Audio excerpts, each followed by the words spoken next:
Okay, hello, good afternoon, good evening, welcome, I don't know, episode 56 of No Holds Barred Pod. That depends when people are listening, isn't it, I suppose? Sorry, that was a bad start. Yeah, welcome to No Holds Barred Pod, episode 56. That's Sal Dodgson over there. And that is still Don McGowan. Welcome one and all, and especially to anybody listening who I saw last night at the Women Against the Far Right meeting in Merseyside. Our first one. Very well attended. There were even a few men, which is good, because even though it's women against the far right, we'd like men to be allied with us. Yeah, so men are welcome to stand with women standing against the far right, you know. Nice. And that. But no, it was a very lovely evening, and I'm feeling quite hopeful because there's a lot of us that have had enough. Brilliant. That sounds great. Yeah, welcome to everybody, including you guys, if you're listening, and new listeners because of Sal last night. So I'm ridden with flu or some sort of weird virus, so I'm fighting through today's episode, but we'll get there because we don't want to let people down. This is true. We've got lots of lovely people waiting for episodes now. I was being badgered yesterday by a Patreon subscriber who wanted an episode yesterday. I was like, chill out. We've only put one out on Sunday. But give us a minute. Yeah. We have to wait for the news to happen. And then we put it out. Yeah, Spider. Is that Spider? Yeah. Sod off. He's like, I want an episode. Like, yeah, all right. Do you know what? I know that's how I used to feel about the Troll back in, pre-my-own pod days. But it's brilliant. Yeah. So, yeah, welcome to all the Patreon guys as well, because they're going up. We've got quite a few Patreoners now. So, yeah, welcome. Awesome. Thank you, friends. We still need to do a Zoom with some people, so that's one of the perks of membership. But nobody's. The only person I know is my friend Paul. That he said, "Yeah, we'll do whatever time we decided, a Thursday evening." But anyone else that I've contacted, please let me know, because it'd be nice. I don't think that's how it works, Don. I think we're just meant to pick what suits us, and then people can tune in and chat to us, or they can't, because you can't organise a lot of people. You have to have a set thing, don't you? Well, I did give them the time and day, like a Thursday evening, but I don't know.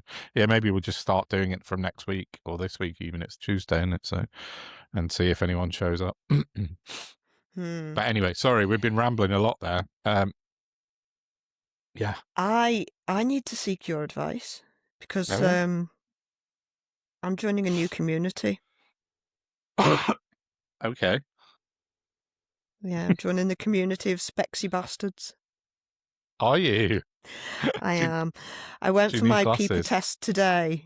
I went to a Specsavers. Oh, yeah. And they were very lovely and, went through all the bloody eye tests. And as regular listeners will know, I have blurry vision and aura migraines and processing problems, not necessarily optical ones. Which is part of the reason I needed to go before I see the neurologist. And she said, well, you do sort of need old people businesses now for longhand reading and stuff. And she said, you can cope without them, but you will get your superhuman vision back. So I thought, I'll have a bit of that. And then I went downstairs and saw that they've got a different person for each job, haven't they? Yeah. So I was introduced to a lady who was supposed to take me through the selection of glasses. Now, I've got an unusually small head and generally can wear kids' hats, and I have to wear when I played rugby, I wore kids' gum shields and stuff. Yeah, right. And I just saw a little pair of tortoiseshell frame ones saying smaller fit or something. Sort of style I like, just, goes with everything. Tried them on. Perfect. First pair I tried on. Oh, you can't wear the first ones you try on. We've got all. And I'm like, no, I'm really bad at making decisions. These are great. I don't want to see anymore. And she kept handing them to me. So in the end, I'm putting them on going, not spexy, are they? Do you see the difference between these and these? Yeah, but try it. Do you like blue? No, because I might want to wear red one day. Yeah.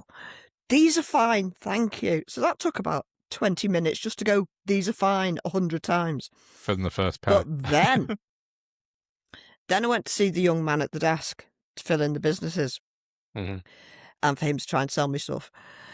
And because I'm on disability benefits, I get, your basic John Lennon styling things. And he's sitting there telling me all about these marvellous savings I'm getting. And he was about as old as my son, which really didn't help his cause, bless him. And he's like, so you're saving such a lot of money. I said, I'm not, love, I'm disabled. I'd rather not be disabled. Yeah. Oh, I wasn't mean, but, you know. But then he got his pooter out and he's showing me the lenses I can have because I went for varifocals because I need long and short. Yeah.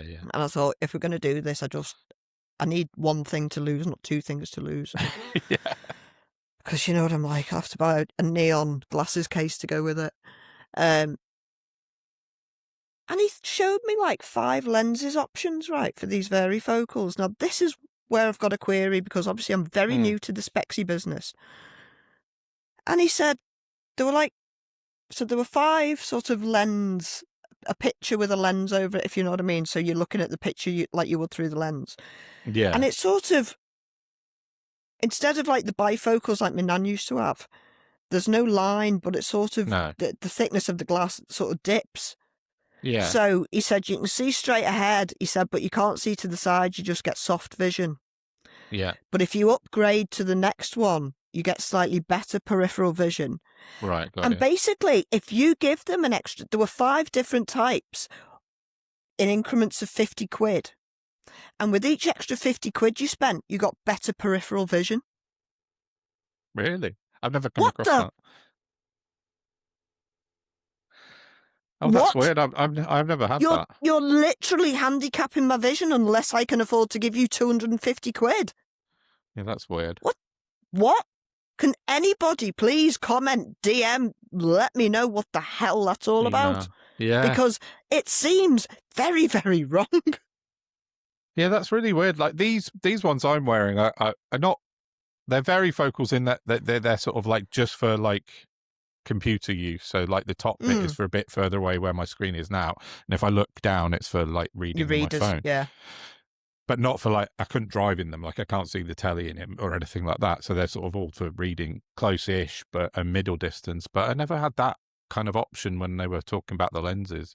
It was just like, that's the lens. That bit does that bit and that bit. Oh, that's weird.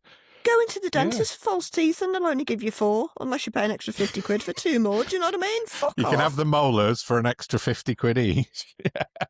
That's really weird. No, I've never come across that before. Yeah.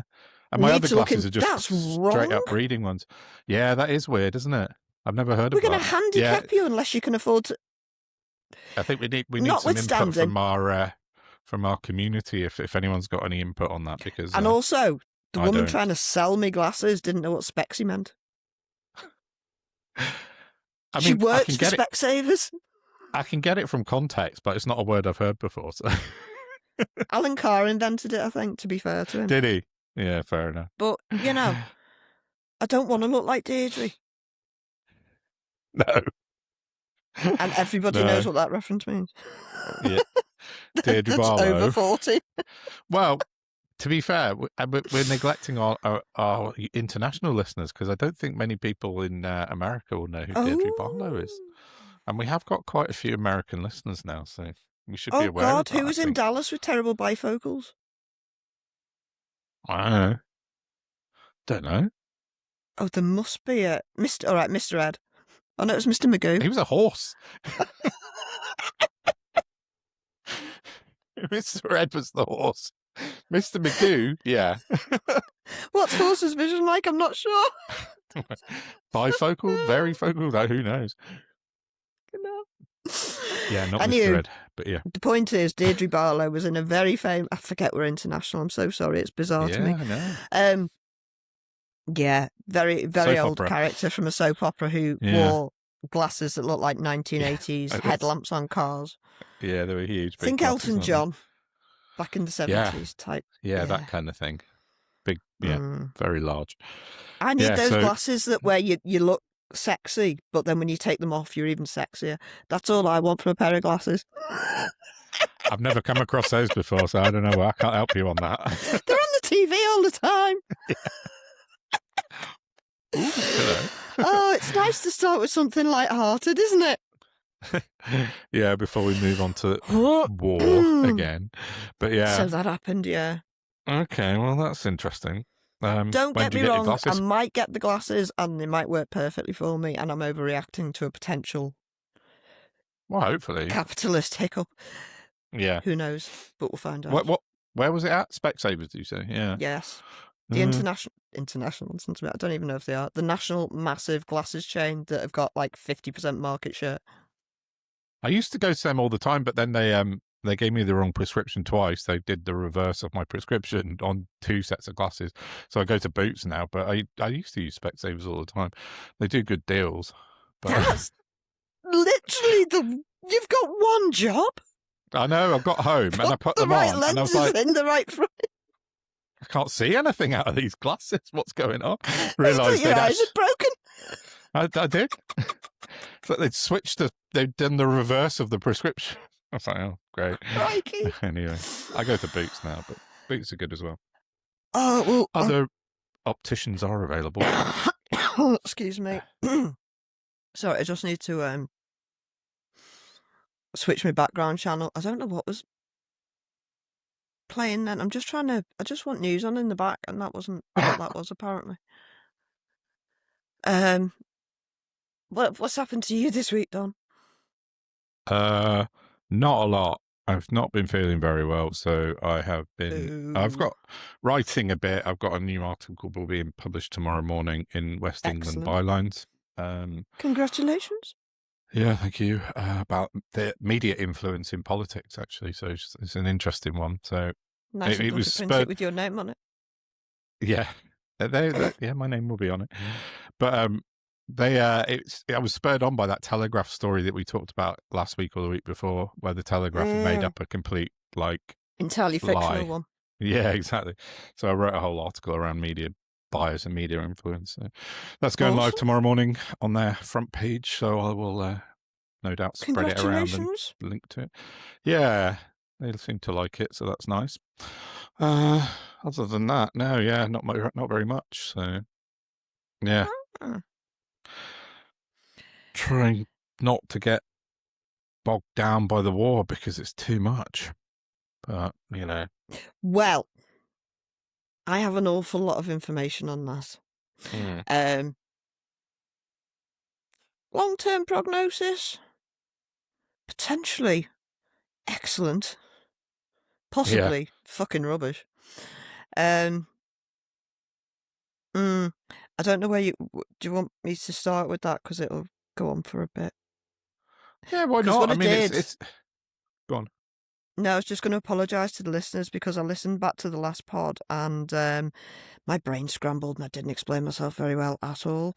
What I was trying to say, very badly, was that the Iranians were going to pick their next leader and Trump wanted to pick a next leader. I didn't clarify that they were not the same person. So I apologise for all right. that. Okay. But as we know, since we last recorded, son of Khamenei is now the new, what's his face, Ayatollah. Supreme leader, yeah. Have they said supreme? Yeah. They have, right, okay. Because apparently that matters. It's a thing. Yeah, no, I read that today as well. It is, and he is officially the supreme leader now, yeah. But also, I don't know if you caught, I tagged you on Twitter last night. Trump has said that he's got his own pick, which goes along with what I was saying about Reza Pahlavi in Maryland last week. Yeah. Oh, right. I see. Is that who Trump wants then? He hasn't said as much. But he's sort of implicated in, is that what he's done? Yeah. He's still shouting from the sidelines, so we shall see. But because of that and my brain fog struggling, yes, that I've just taken other people's words that I'm going to read out as source knowledge from the source. And Fair then enough. we're all understanding where we are. So, as of time of record, Netanyahu hasn't been seen for over 24 hours. Ben-Gvir is reported to be critically injured, possibly not with us anymore, who knows. Yeah, I heard that. And Smotrich's son has been sent to heaven. I say Has heaven. he? Probably Well, not. yeah. Yeah, you don't know. For purposes of the algorithm. As an aside, just because I thought it was mad ting, I learnt the other day that the IEA, who sound like someone that, Britain did an after Brexit trade deal with, but no, it's the International Atomic Energy Authority. Right, yeah. An emergency meeting was called, brace yourselves, by the Russians. Right. On Monday, because the international community is shitting bricks at the damage done to Iran, because of damage done to Natanz nuclear facility about a week ago, and there's a radiation leak. Is there really? Holy shit! I hadn't heard that. I Yes. heard a report that was being attacked and was potentially had been hit, but I didn't realize it was actually seriously damaged. But oh god, that's not good. Well, it's not, and there's. I wouldn't recommend people unless you're interested, I suppose. But there's an awful lot of underground lakes of radiation material, basically. There's probably a name for them that escapes me at the minute. But like overspill type thing, but it's sort of concreted in underground. Yeah, in runoff sort and of stuff. The Russia, Middle Easty area. There's a few of them, and some of them are already leaking and they're killing like lakes. I mean, they're all in like massively abandoned areas, but it's still a problem. Is it like the waste? Yeah. The waste product, yeah. Yeah. Oh, that's not good. But I've watched a couple of documentaries about them, like over, they pop up every now and again. So this doesn't entirely surprise me, to be honest, but obviously it's a problem. What we do have is, I've got a long read to do. A guy who's got the most international name I've ever heard in my life. Shanaka Anselm Pereira. Okay. Who's from Australia. He lives in Aussie. Australia. I was going to say he's got like 3 different kind of nationalities in one name. And he's a black man. Yeah, fair enough. Not that that's relevant, but it's just, what a lovely multicultural person. Yeah, absolutely. I say lovely. I don't know him. Never met him. Can't actually say that. Now, his tweet is very interesting, though.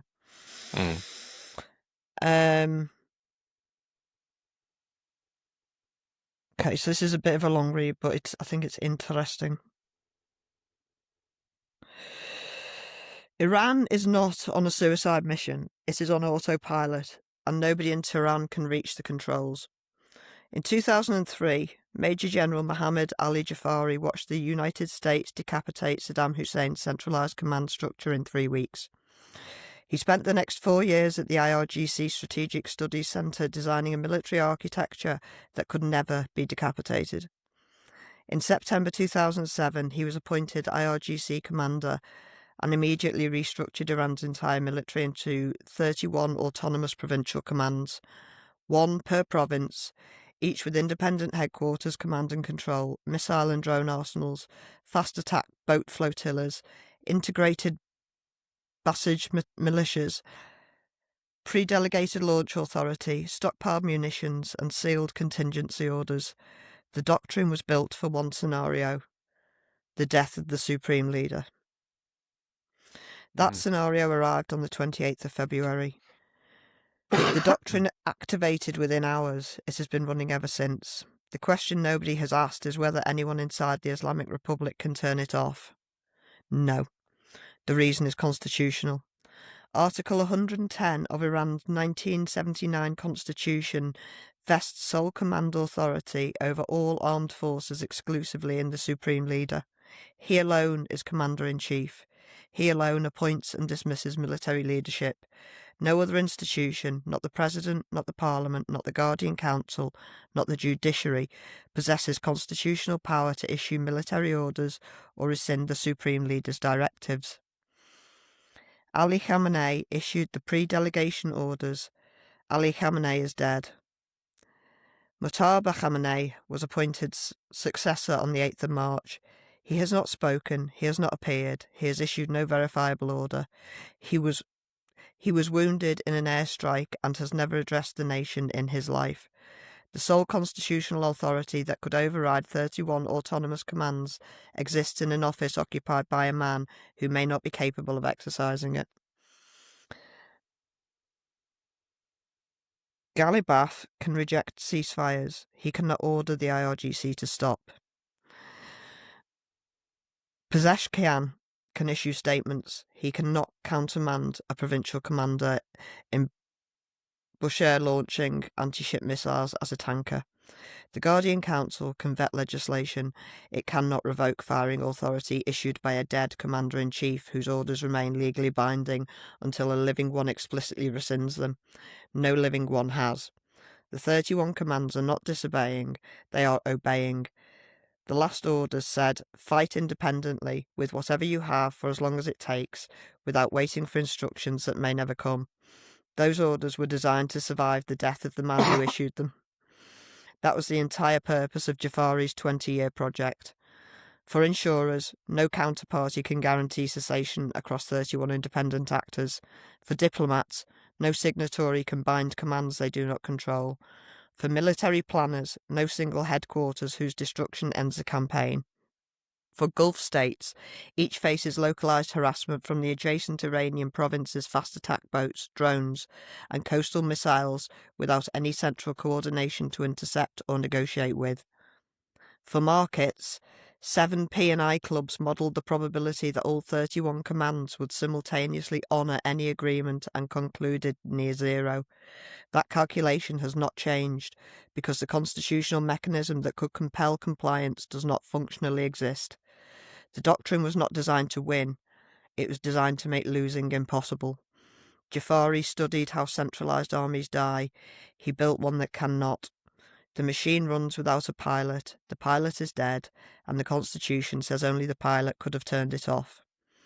And I will share it, and he provides a Substack link for his full analysis. Yeah, which we will put in.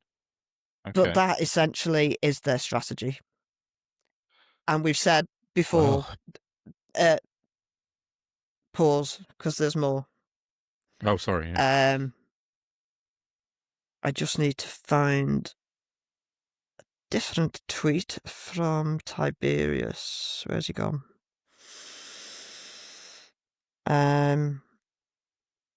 See, we've said for as long as we've been talking about them, the Iranians are very, very intelligent people. Yeah, and highly well prepared, and that backs it up. And this is, you're seeing the difference between an absolute lunatic on too many drugs and serious people. Where's that bloody tweet gone? Oh, there it is. So Iran's Foreign Minister Abbas Aragchi.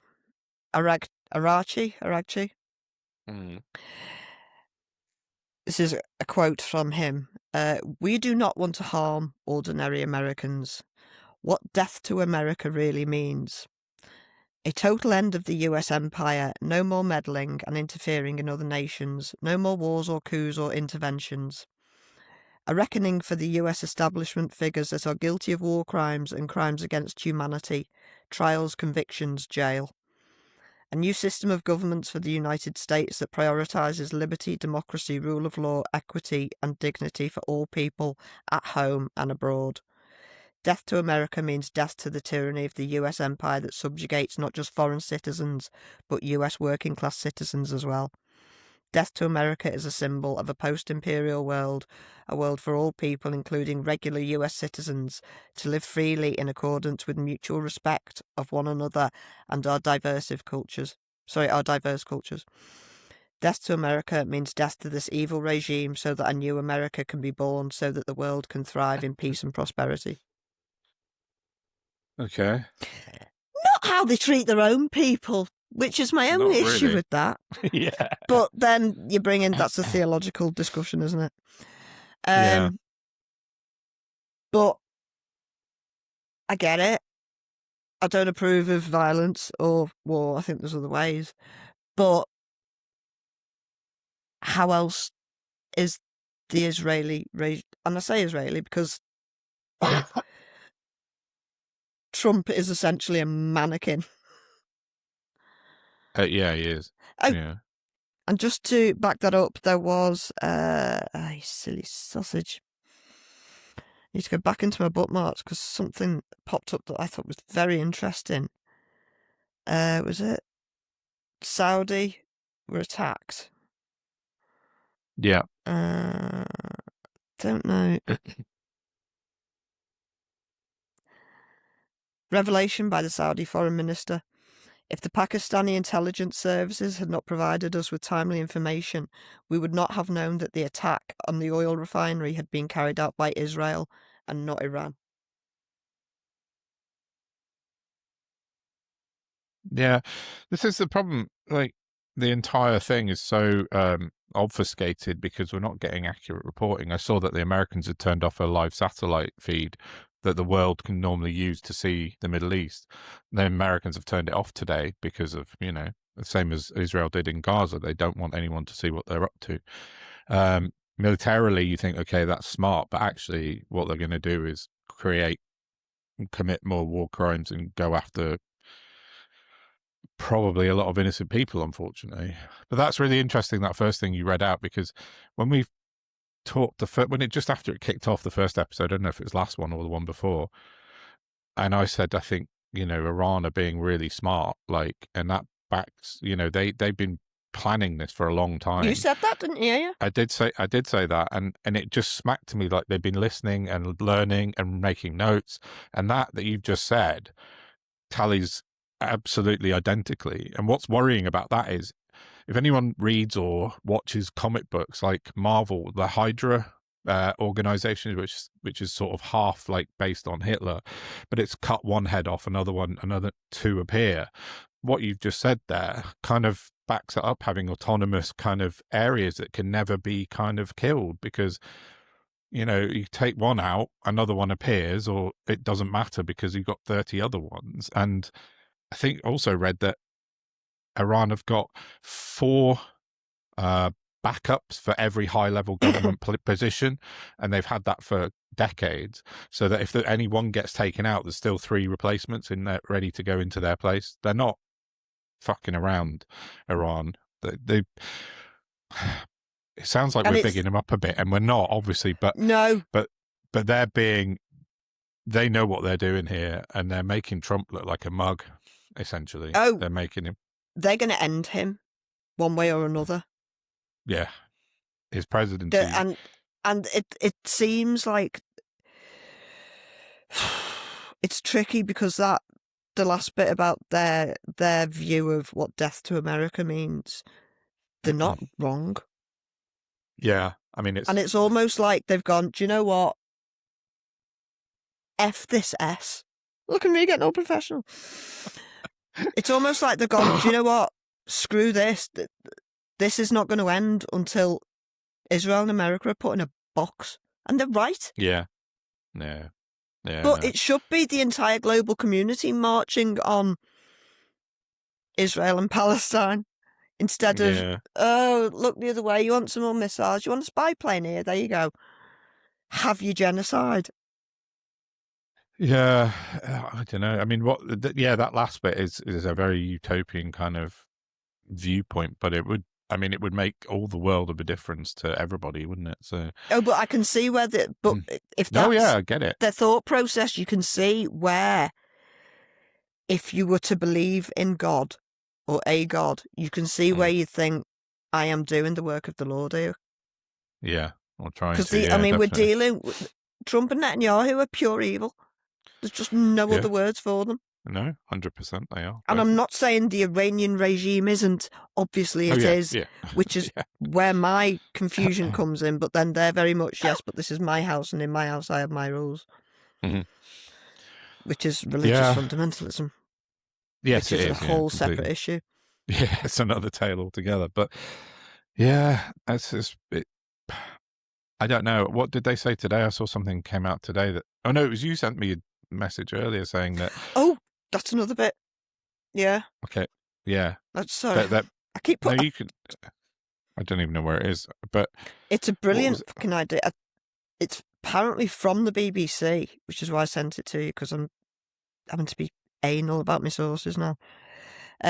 Breaking, Yeah, Iran it's important. announces that any Arab or European country that expels Israeli and US ambassadors will be granted free passage through the Strait of Hormuz. That's it. Yeah. Which is, I mean, oh, that's a good one. yeah, I know. That's. I mean that's two fingers up at Trump, though, isn't it? I mean, that's really as like a strategist, that's what yeah. I'm getting out of this. I'm not enjoying But war. that's I like think it's disgusting. going like this to Trump, going, we've got you over a barrel, literally an oil barrel. You know, It's you can't almost do like anything. it's like Khamenei's doing it from beyond the grave is the whole point, isn't it? Well, yeah, that's exactly what you've just read out. Yeah, that's really interesting. We'll put a link into the Substack as well, because it's worth. It sounds like it's worth reading. I hadn't come across that until you read it out, so that's really cool. But I don't know. It's just at the weekend, oil went up to what, nearly $120 a barrel on Sunday night. Well, you see, I don't know entirely the timetable, but Trump he took a phone call with Putin, didn't he? That was supposed to be a secret until Putin announced it for an hour, and then all of a sudden he tried to take an off ramp. Oh, I think we've won this war now. It's a weird one with the Putin bit. He's not. Iran aren't giving him that option. That's his problem. No, they're not. And then Heggs has come out today and said he's going to take it to another level, basically, like, and bomb the living daylights out of them. But yeah, the Putin thing's interesting because, I mean, obviously Trump's been getting pressure because of oil prices going up to 120 is just nuts, because it was like it went from like 65, it's nearly doubled in less than like 4 days. And they've dropped down a bit, and I think it's, when I looked this afternoon, it's sort of about 89. So it's back up. It went down to about 80, and then it's climbing again to about 89. Because I think his press conference yesterday, Trump was all about the markets and trying to bring the oil price down and calm the nerves of the money people, which is important, obviously, to him and to everyone else. But it's not just oil, is it? No, it's everything. The byproduct of oil is fertilizer. Yeah, fertilizer's a big one. Yeah, so crops. Yeah. But I think he tried to calm the markets. I think that was the strategy when he went into this press conference. But as per usual, he just lost his train of thought and couldn't keep the thread of what he was saying. He says, Don says, trying to hold it together. Yeah, we get that. But yeah. And then by the end of his press conference, he was saying, we're going to hit them harder. And then the bombing intensified in Tehran during his press conference. You know, it was just a complete kind of... He doesn't know what he's doing. No, it was a fudge. I think because he can't focus, he can't concentrate and just make one statement that lasts for like 5 minutes. He has to ramble and on and on and on, and he never stops. And by the time he stopped, they were absolutely bombing the shit out of Tehran, and the prices started going up again. So yeah, he's... Putin's not happy with him. He's in a mess. No. Oh, but it's another one. Did you hear about Claudia Scheinbaum's come out? No.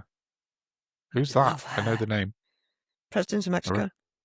Oh, okay, yeah. Thought I recognised the name. There's a statement gone. Oh yeah, Trump was going to attack them at one point. No, he said about Cuba again yesterday. There we go. Yeah. Breaking. President of Mexico warns if the world does not unite against Trump, then everybody is targeted and condemned to doom. Mexico's President Claudia Scheinbaum. If nations don't unite against Trump's latest policies, every country could be at risk. A call for global cooperation before it's too late. Moral lesson, we say no to violence of any form. Yeah, nice. Woman after my own heart. Yeah, that's fair. And that's the thing with all of this is, like, you and I are both very much the same and both very much against violence and war, because it's just, it achieves nothing. It makes everything worse for everybody.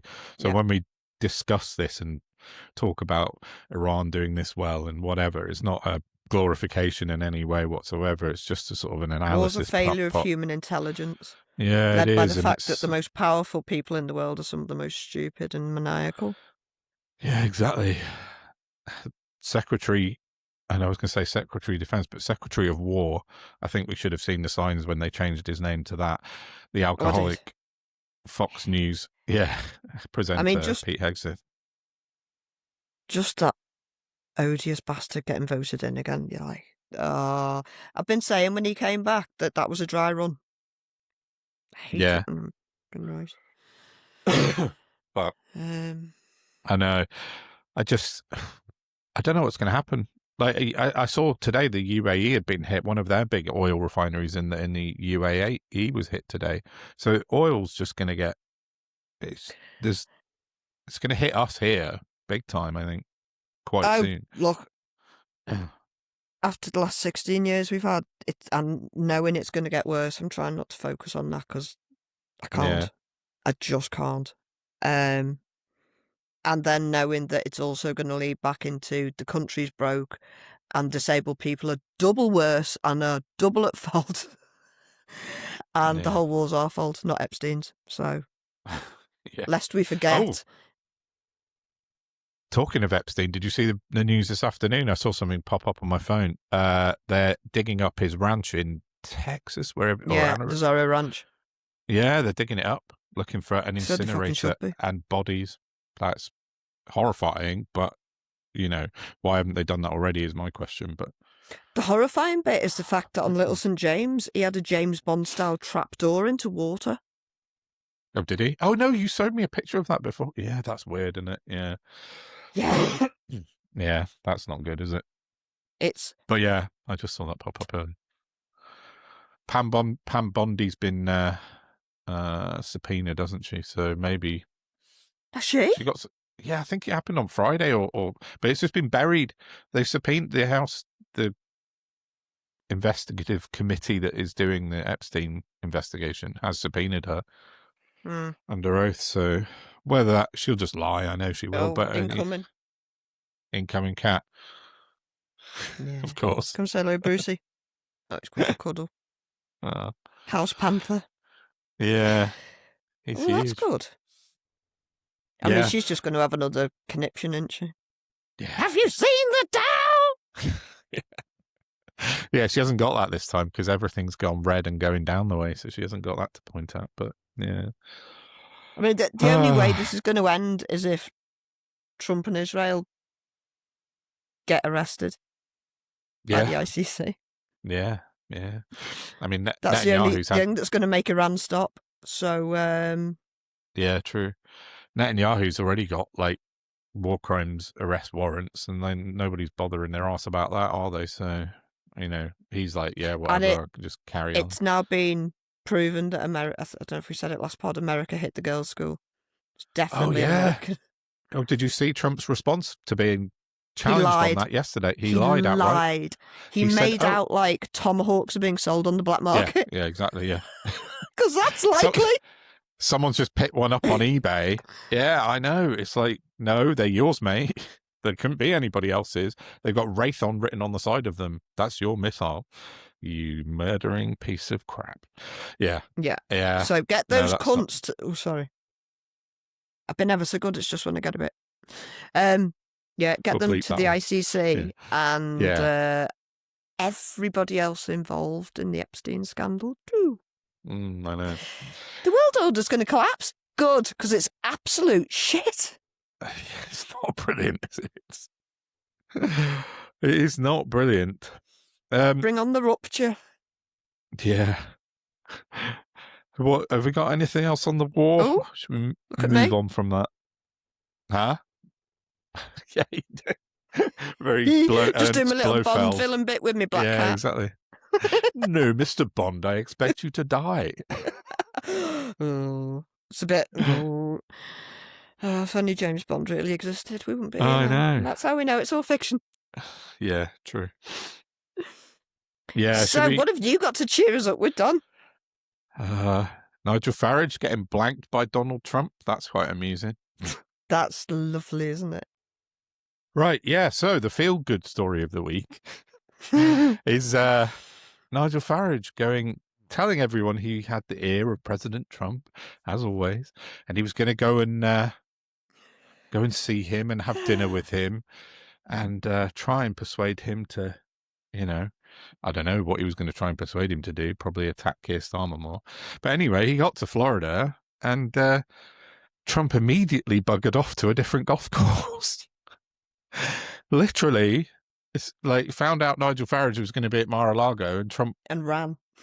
Effed off to his Doral golf course, which is about 100 miles up the road or something. Because what else are you going to do when you're embroiled in a massive war? What, play golf? Yeah, I know. Twice or three times, I think, over the weekend he was spotted playing golf, but, it's not important to him. So, yeah, so Farage, yeah, apparently been taking Christopher Harborne's private jet quite a lot round the world. That's who's been paying for him to fly, and that's who flew him to the Maldives. And that's who flew him to the Maldives and back as well. He went on Harborne's jet and to Florida. But I mean, he did a speaking engagement whilst he was in Florida. I saw a picture of it, and he's up in the middle of a room, and every single person around the room is facing away from him, not paying attention. So. But, I mean, he gets paid for it, so it doesn't really matter. He gets paid to go on a nice private jet, gets paid to speak to a room of people that are disinterested. But Farage's worth is waning, I think, overall in general. And that was sort of kind of backed up a bit. And the more that happens, the more insufferable he's going to get. Yeah, and the more ridiculous things he's going to come out with. Like the publicity stunt that he and Robert Jenrick pulled this morning. I just saw that in the news before, and I'm like, what is wrong with you? Well, I didn't know about it until Beth... I mean, they've been flip-flopping over the weekend, haven't they, Don? Yes, I was going to come back to that in a minute, but we'll get to that. But so this morning, I wouldn't have known about it until Beth Rigby of Sky News, their political editor of all people, was put out a really breathless kind of promotional video for Nigel Farage's stunt this morning. Did she? She did, indeed. About an hour. Yeah, it did. About an hour before it happened, she said, "I'm up in Buxton in Derbyshire, where Nigel Farage has branded a whole petrol station with Reform colours, and they're going to reduce price at the pump on this petrol station in Buxton." Excuse me. But basically, what happened was, according to John Grace in The Guardian, Reform laid on a coach for London journalists to go from Westminster up to Buxton and Derbyshire. But it left London journalists, or just all of them? Well, nobody went on it. Not a single person. Zero. He said the only person that was on that bus when it arrived in Derbyshire was the Reform press officer. That was it. It was empty. So that went down well. But I think the only member of the press that was there covering it was Beth Rigby. Like, it was There's only two people. They could have got a flying bus. It was, yeah, true. But it was a disaster. And like, him and Jenrick got up, and Robert Jenrick climbed a ladder and changed the prices on the petrol station, and literally, they brought it down by 5p. They said this is their protest in the 5p fuel increase that the Chancellor announced in December. Are they taking more money off kids to pay for that, yeah? Well, she's umming and ahhing about whether to change it or not. It depends what happens in the Middle East. But their big stunt was they've branded this entire petrol station in Reform badges and Reform colours, and Jenrick got up a ladder and changed the numbers to 5p. But within about 10 seconds of them announcing this, online Twitter went mad with people going, like, look at the petrol prices. That petrol station that they'd picked was a Haven Services. Down the road in Morrison's, petrol was already 15p cheaper than what it started at. So stupid. Exactly. So by bringing it down by 5p at that specific station, it was still miles more expensive than all the other petrol stations in the area. Oh my God. They are not thinking things through. They're really desperate at the moment, Reform. See, this is why, like, at the meeting last night, there was an awful lot of fear about the Reform, the Reform, the Reform efforts. And when they threw the mic around the room, and I did that whole, I want to say something, but I want to hide. You know, it's like I'm no good at Yeah. self-promotion. And I took the mic and I said, look, I need you to all to understand that whilst they are terrifying and we do to stand against them whilst they're a Yeah, clear of and course. present threat, the very second Trump gets taken out, they're no longer a thing. They will Yeah. not exist anymore. Well, You know, yeah, and everyone was like, oh, yeah. you can Because see that, they're literally, yeah. as you just said a minute ago, as you sort of alluded to, the fact that 2 weeks ago they were well into this war saying we should have boots on the ground, send everyone, and then they saw polling at the weekend because the public is going, no, we don't want to be part of this, and the polling for against the war is high, so they've suddenly flip-flopped into like another position, I think their third position of, oh, we don't want people to go into war after all, it's a terrible waste of time and money. It's like, but that's the problem, because Trump's flailing, Farage is flailing. It's exactly what you just said. They're intrinsically linked, the pair of them. I retweeted at some point today. Let me find it because it was baffling to me. Maybe it's just because I pay attention. I don't know. Andrea bloody Jenkins. Oh, she was on telly last night, wasn't she? Yeah. Or the night before. Reform's Andrea Jenkins says we shouldn't rule out British troops on the ground in Iran. Right, Andrea, let me explain to you why Iran isn't suitable for boots on the ground. It's fucking enormous, you thick bitch. It's got 2 ginormous coastlines. It is split into 31 autonomous areas. It's gigantic, yeah. How is she in control of anything above a household budget? I know. So that's the thing, though, isn't it? The reforms, they're being absolutely ripped to pieces about their flip-flopping on the war today, which is nice. And just the last thing I want to say about that petrol station stunt they pulled today, I think literally the only major press person there was Beth Rigby, having promoted them in advance. She asked Farage a question about the war, which he kind of waffled about a bit. And then she asked him about, why did you tell loads of people you were cutting taxes when you haven't, and you've actually put them up? Council and tax, yeah. And he went, no, and he lost the plot with her, and he went, that's a lie. Nobody said that. That was a lie. It's on the leaflets. I'm putting a picture in right now for you to look at. And it says, look, we'll cut your taxes. And it's not the only one. It was spread all around before the May elections last year. He's just lying outright. I was waiting for him to call her piggy or something. I know, but he was like that, wasn't he? He was really, really tetchy. And I put a tweet out earlier, and I was like, what happened to Beth Rigby during Brexit wars? She was really quite good, and she would stand up and challenge people like politicians, like really hard, go for them. Today, she's just making excuses for Farage's toxic misogyny. Because she put a tweet out going, we had a little back and forth. No, he fucking put you down. He went for you. You shouldn't be taking this shit. It's like, why are you not standing up? But you're talking about a woman who literally sat there and applauded the Tories destroying the country instead of asking them questions. Yeah, but but during Brexit, she did do that. She was quite stringent with people. Brexit, she might have. Yeah. Since then, no. But this is a new level of just sycophancy. It's just horrible. I can't. All the people in MSM, they're playing a game that makes no odds to them whatsoever. They don't give a shit. Yeah. Largely the same with politics, to be honest. It's all corporate knobheads.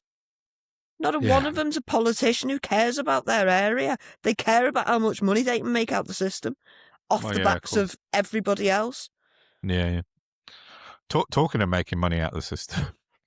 Nice segue to the next part of Reform Roundabout? May as well be. Roundup. Yesterday, we saw an announcement by Kwasi Kwarteng, of all people, announcing that he and Nigel Farage had invested in his new crypto platform called Stack. Oh my God. Is it a rug pull? I'm assuming it's a rug pull. Because there doesn't seem to be any other way of making money out of crypto than ripping people off. Yeah, it's difficult to understand, but he he's taken over a already trading platform. It's been around since about 2020. This crypto platform owned by someone else. He's just taken it over and put his name to it, and he's got Farage. But did you see that he's, again, I'm going to put a picture in, if you're watching, have a look right now. They wrote credibility and spelt it wrong. It's like, what? In part of his graphics on his video, it says, it just says credibility, but he spelt it wrong. You're like, fucking hell, do you think mate. they're taking the piss? I don't know. Farage invested £215,000 in it yesterday, according to Kwasi Kwarteng. It's just, yeah, don't know. I don't know. They just voted on the courts and tribunals bill. Oh, yeah, how did that go? Don't know. I've got it on mute. I'll let you know when it comes up on the strap line. Is it not popped up yet? Yeah, fine. Oh, they've approved it. So that means that they're going to reduce the trials. Is that what? I can't remember what it was now. They're going to bring the requirement down for trials. For trial by jury. And, yeah, that's it. Yeah. The secret barrister says that David Lammy should be forced to resign because the other day Lammy equated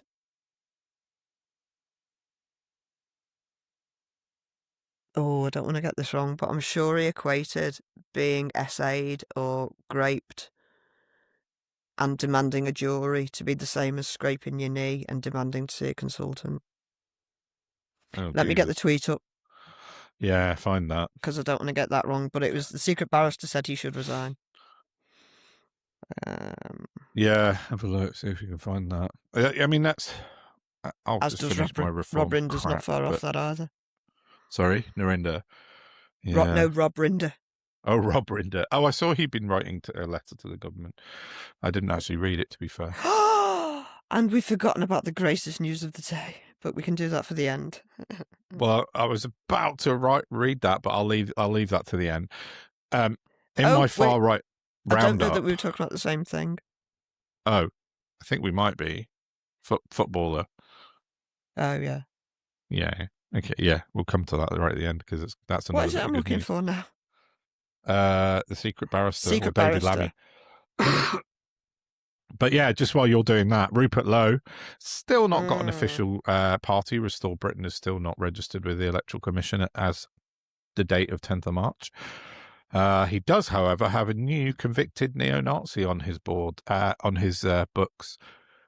Searchlight magazine have put out a really excellent article, which I'll put in the show notes below.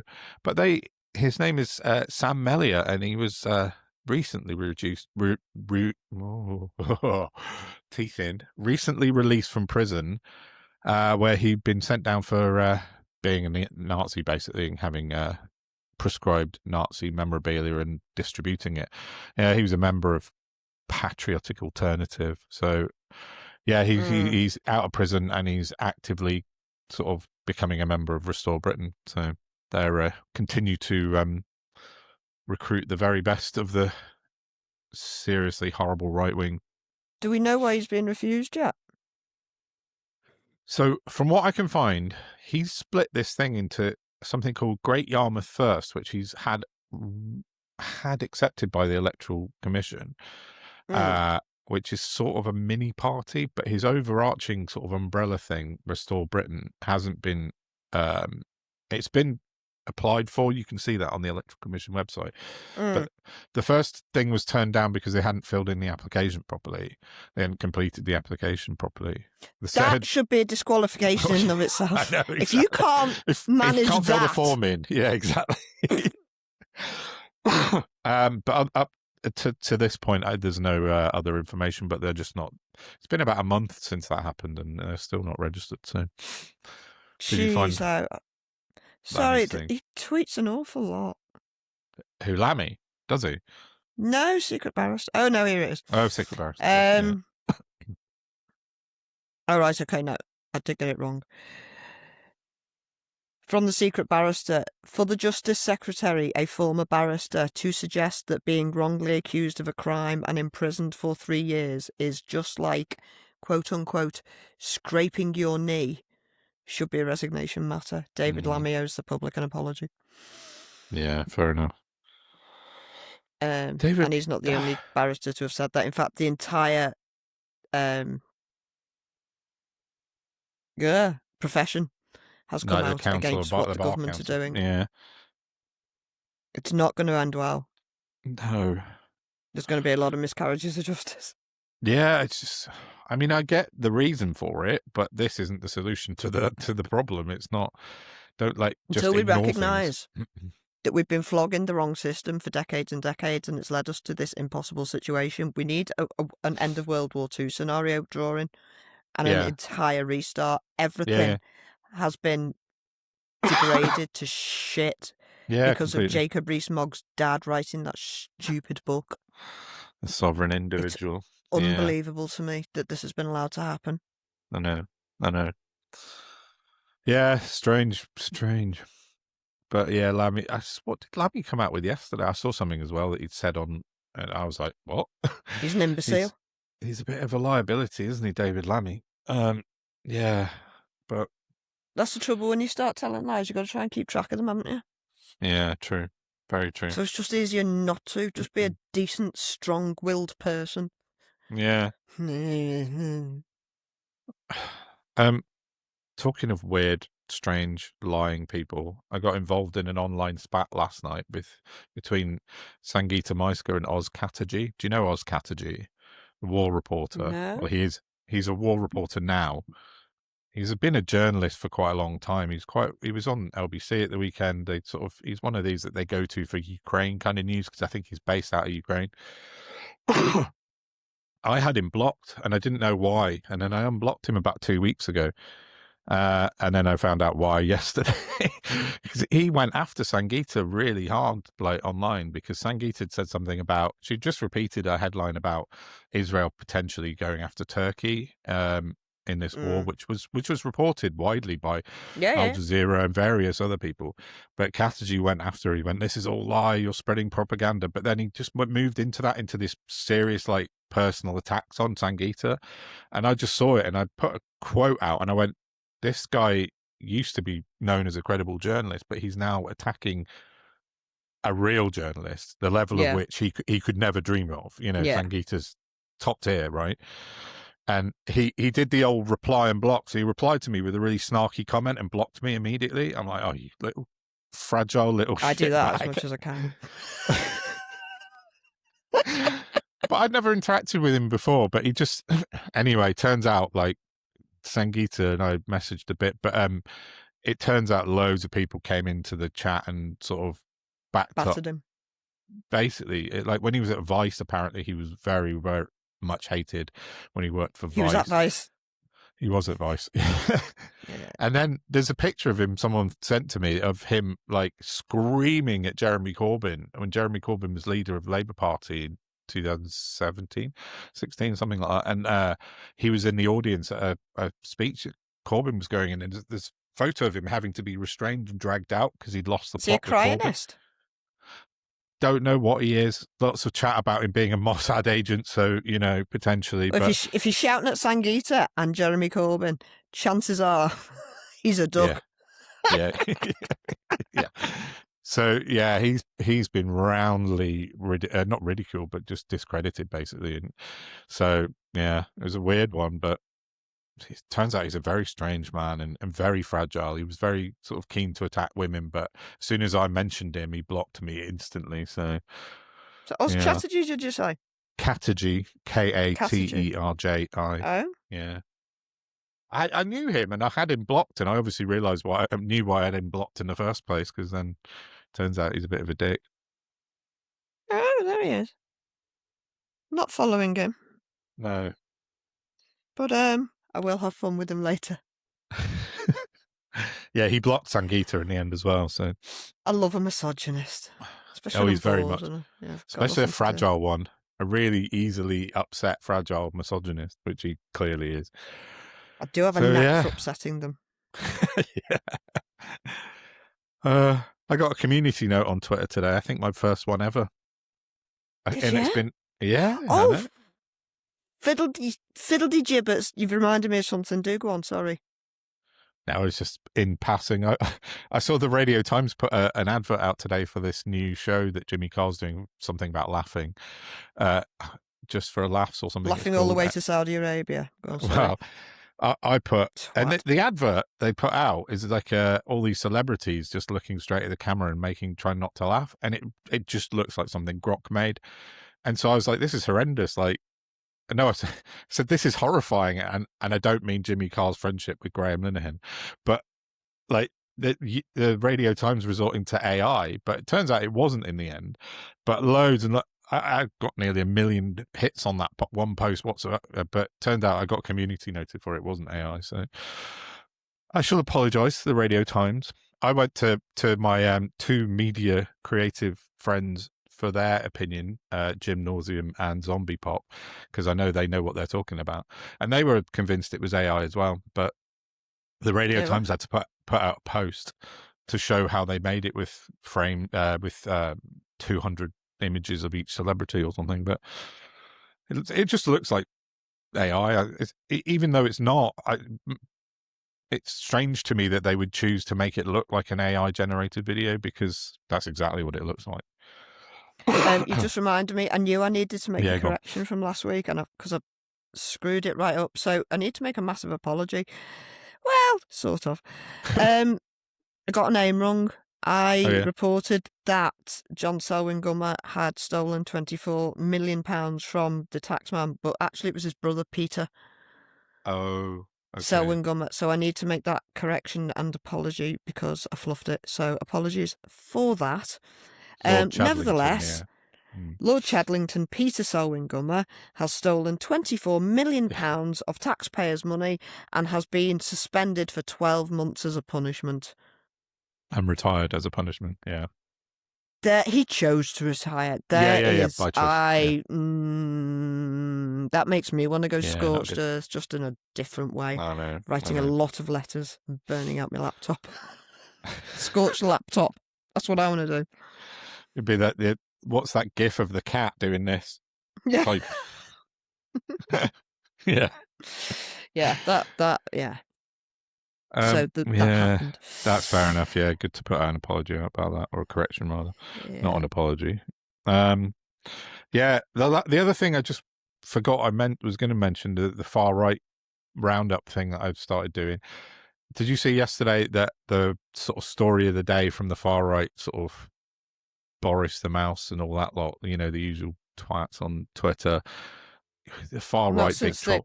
Well, the last time we were talking about them, they put their own foot in their own mouth, and I was pissing myself. What was that about? We talked on it on the last part. Oh, because the stupid people. Well, yeah, they are that. But yesterday they put out a post with I think it's Basil. That's him, isn't it? Basil the Great. I saw he put. Yes, exactly. He put a post out with a little cute puppy on it, and it was the Green Party are going to execute your dogs. Dun, dun, dun. Basically, because the Green Party have floated the idea of having dog licenses again, like which we've had since 1789, or we had until 1987. They put out a post saying they're going to force pet owners to have dog licenses, and if you don't get one, they're going to execute your dogs. That was the post. I was like, what the? Yeah, sure, mate. That's just mad. So, one, just when I think the Green Party can't get any better. 2, let's have licenses to have children first. 3, there was a story about animals this week, but I've strategically avoided it because it will upset my greater biome of humanness. No, fine. Again, saying words that don't mean anything, but you know what I'm saying. Apparently these influencers in Dubai. Yes, I read that as well. I can't let's deal with that. I'm afraid that's a story for somebody else because it makes me want to smash a window. Yeah.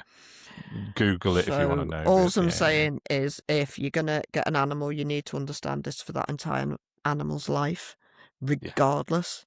Yeah. You fucking pieces of shit. Yeah, fully agree on that. Definitely. So, shall we end with our bit of good news? as it Ooh, were. which one? Because there's two. Oh, you got two, have you? Where's my little twitch? You can take the football one. I'll take the other one. How about that? Okay, because I don't know what the other one is. So, You the do. first, do I? Well, Go the on. first one is Joey Barton, ex-footballer, current twat, has been up in court again this afternoon. And I heard just before we started recording, remanded in custody because he beat the shit out of someone playing golf. 2 miles away. Yeah, not far from you, is it at all? And he was in court in the Wirral this afternoon, and they've remanded him. He's currently in jail. So just sent him to the Wirral to court. Yeah, he was in court in the Wirral for some reason. That's very weird.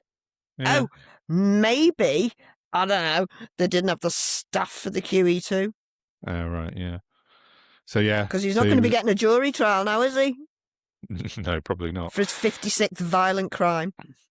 Is it 56? No, I've made that up. Obviously, right, I'm inflating the amount of crimes he's convicted of, but there are a few.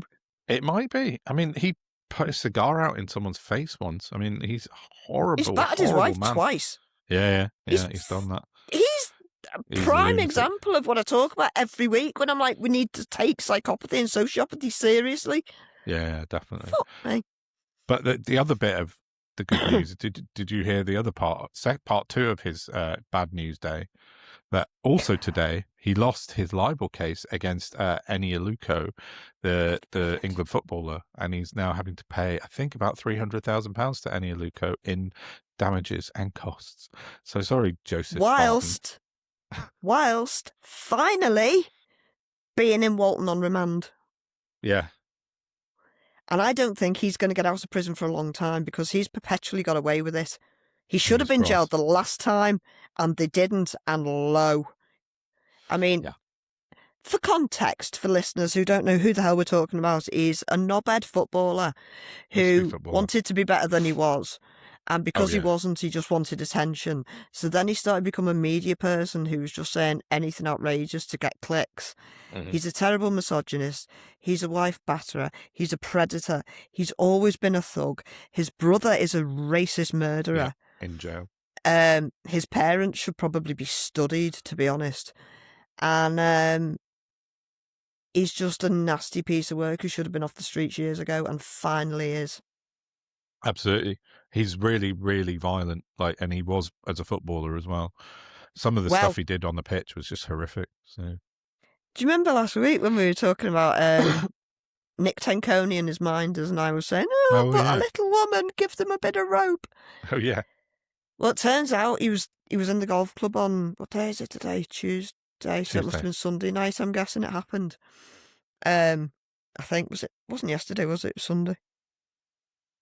I don't know this. I don't think he had words. I'm assuming in the bar, he had words with some older fella who called Barton, see you next Tuesday or whatever, and then came in to attack Barton with a baseball bat, and Barton just grabbed the baseball bat off him. Oh right, battered him. Oh, is that what happened? Yeah. So I'd almost say that fella took one for the team. Yeah, he's quite seriously injured though, isn't he? Yeah, it's GBH. Yeah, definitely. He can't get off with it. He can't. It's too. He needs locking up for a long time. Violent criminal with a pattern of behaviour that just repeats constantly. So, what's your other bit of good news then to finish? T'other bit of good news. Sorry, it's just occurred to me that my colours are a bit wonky. I don't know if it's breaking or if I've touched it wrong. You knocked it earlier. Maybe you knocked it. They're changing colours now. Yeah, there you go. That's back to right. Okay.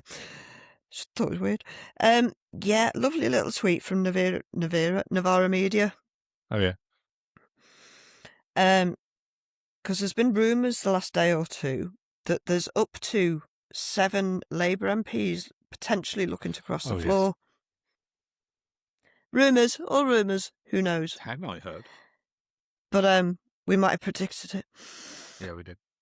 So off the back of that, I found this Navarra tweet. Prime Minister Keir Starmer and his deputy David Lammy are both set to lose their seats to the Green Party at the next general election, according to forecasts by Electoral Calculus.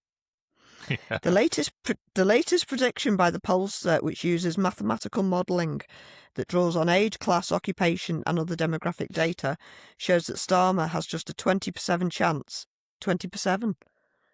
What's wrong with my brain? We've been going for over an hour.